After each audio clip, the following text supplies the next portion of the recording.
So this is our drive.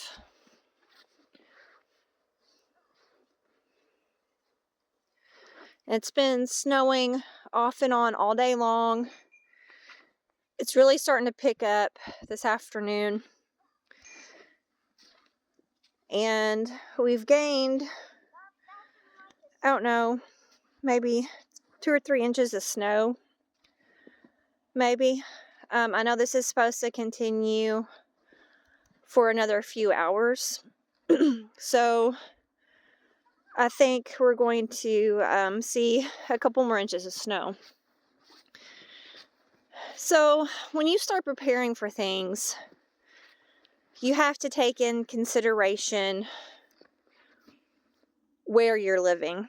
I know that there's been a couple of people that I've seen on social media who just moved to our state, our area, and they weren't anticipating this. And why I'm saying that is, while most people may be able to leave their homes, go grocery shopping, get food, there's some of us that, without, those outside connections, we wouldn't be able to get out of our driveway. And so when I'm taking time to make preparations, like I did last week, I baked a lot, muffins, bread. I made some homemade granola that was so easy to make. I made sure to slice some ham for sandwiches or for breakfast, snacks. There's things that you can have on hand, even in the case of electricity going out. And so that's what I did. I prepared in a way that I knew that I probably would not be coming off my hill for a while.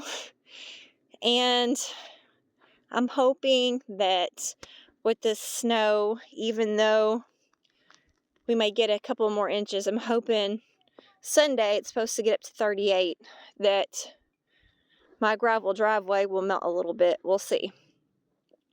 But when we start preparing, we have to take everything into consideration. Not only, the account of electricity loss, but how long are we going to be in the situation that we're preparing for? So I know there's probably quite a few people who made some preparations. Maybe not quite enough. I know there's some things that I'm going to work on as well, to make sure that if this happens again, I correct myself in those areas. One of those areas is definitely making sure that I have some salt on hand to melt ice and snow. Birdseed, a lot of birdseed, and probably more preparation as far as pet food. I think we'll get through with what I've got, but we'll see. We'll see how far I make it with what I have for the cats.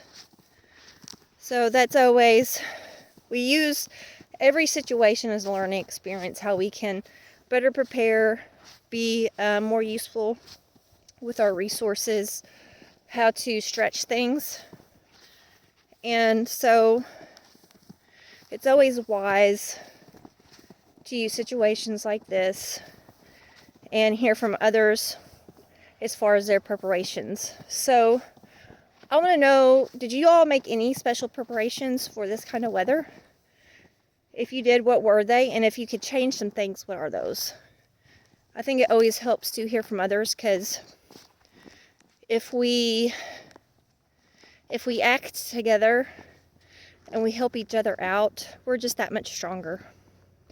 So if you have any ideas or some things that you weren't properly prepared for, go ahead and put those in the comments, and maybe even some ideas for those that haven't been through this before. I know in the past few years that we've had a lot of people move east from out west, and they're just not used to seeing this or being around any of ice, snow, anything like that. So let me know what your ideas are. And I would love to hear how you're doing.